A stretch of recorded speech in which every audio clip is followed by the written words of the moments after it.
Andhra Pradesh DGP Dwaraka తిరుమలరావును BJP రాష్ట్ర media incharge Paturi Nagabhushanam, TTD పాలక మండలి సభ్యులు భానుప్రకాష్ రెడ్డి, బీజేపీ రాష్ట్ర అధికార ప్రతినిధి జయప్రకాష్, మైనార్టీ మోర్చా రాష్ట్ర అధ్యక్షుడు షేక్ బాజీ కలిశారు.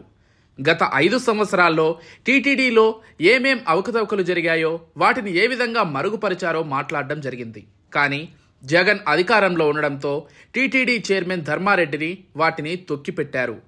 ఈరోజు బోర్డు మెంబర్గా భానుప్రకాష్ రెడ్డి ఉండడంతో తీర్మానాల్లో ఏమేం జరిగాయో మొత్తం తెలుస్తున్నాయి.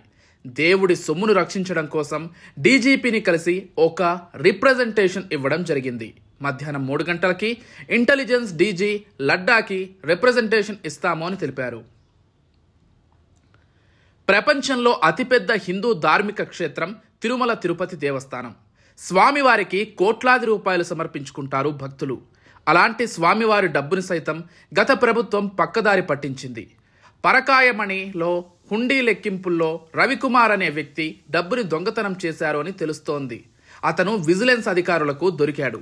డబ్బును రికవరీ చేయాల్సిన అధికారులు చేయకుండా పక్కదారి పట్టించారు. టీటీడీ బోర్డులో ఉన్నవారు, ఉన్నత అధికారులు అతన్ని ఏ విధంగా తప్పించాలి, ఆ డాలర్స్ని ఏ విధంగా పంచుకోవాలి అని ఆలోచన చేశారు.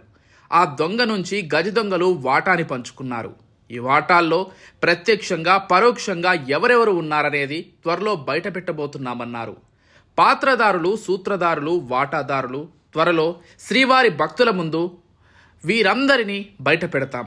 దీనిపై ఎంక్వైరీ కమిషన్ వేయాలని డీజీపీకి వినతి పత్రం అందించడం జరిగిందన్నారు. టీటీడీ విజిలెన్స్ అధికారి ఒక రిపోర్ట్ ఇచ్చారు.